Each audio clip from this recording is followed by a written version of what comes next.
Hello. So in this video, we're going to be looking at some exam questions and exam type questions, analysing them and talking through their solutions.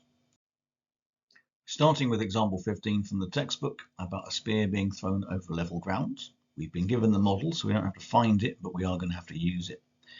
Part A starts by asking us to interpret the meaning of the constant term, which is the second to last thing on our list.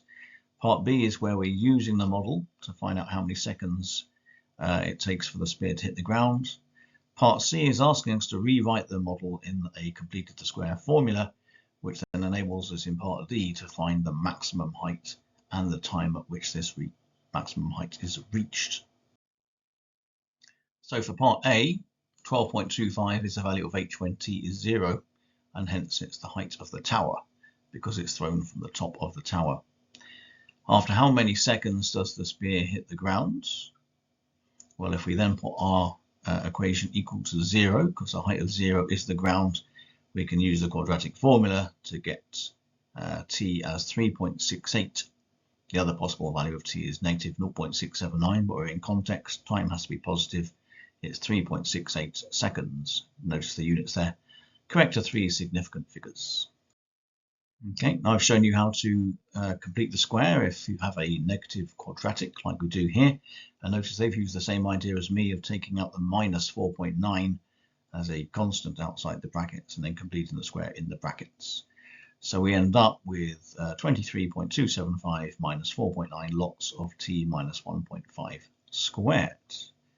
So the maximum height of the spear is 23.275 meters. Again, the units are there.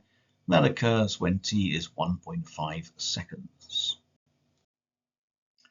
So here's an exam question from 2018 from the AS paper.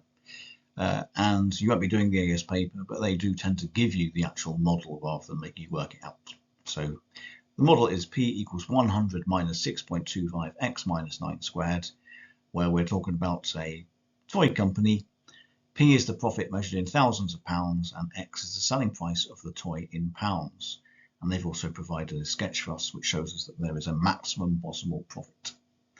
In part A, we're asked to explain why £15 is not a sensible selling price for the toy, so we'll be using the model to work that out.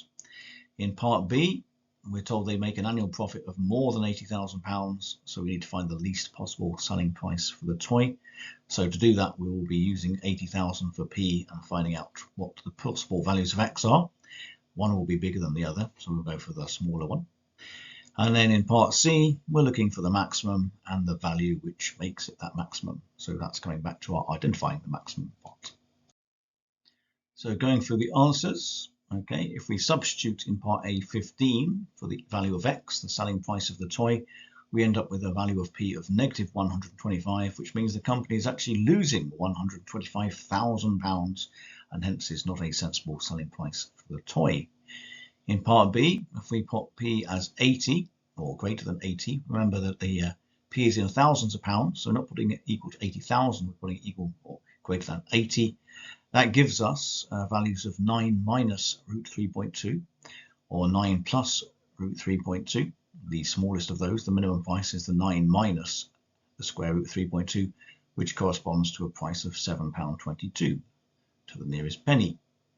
And then part C, the maximum possible annual profit is given by that 100 in the model.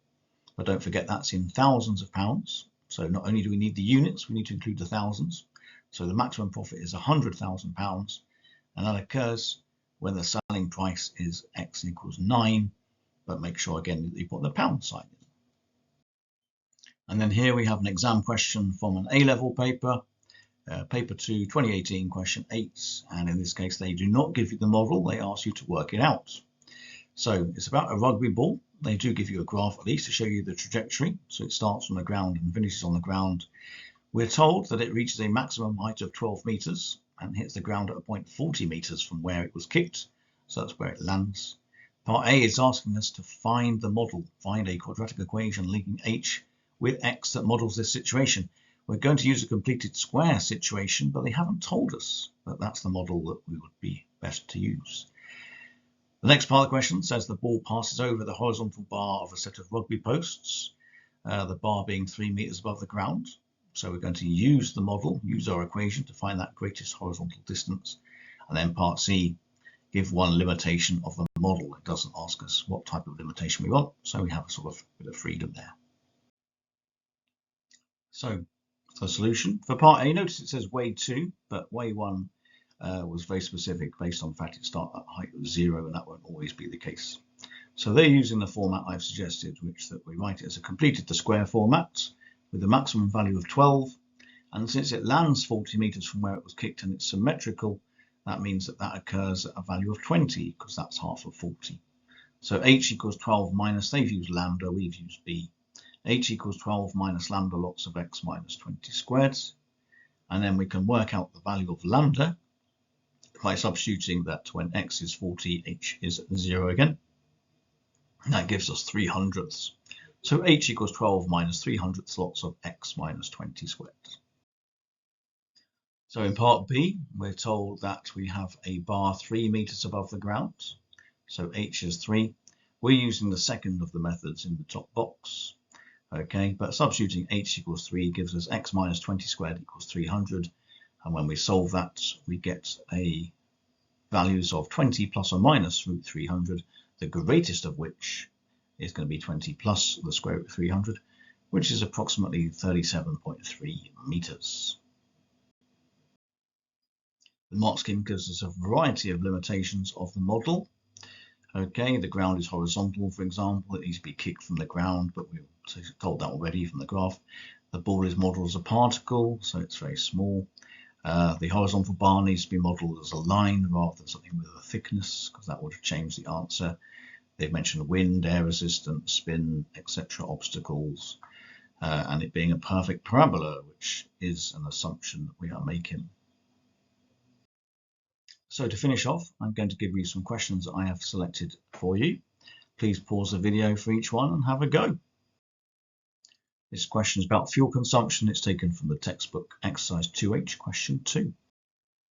This question is taken from the mixed exercise, and again it gives you a formula which isn't in a completed square form, but then asks you to rewrite it as a completed square form. This question is from the review exercise, and again, they seem to like their sport when they talk about parabolas. And then the final question I've selected comes from an A-level paper. It's paper 1 from 2021 about a golf ball, so again, sport related. They do not give you the model. They ask you to come up with a quadratic function that you've determined for yourself. But again, it's about maximum heights and all that sort of stuff, so you should be using a completed square format. Okay. Thank you for listening. I'll be releasing the answers in a separate PowerPoint.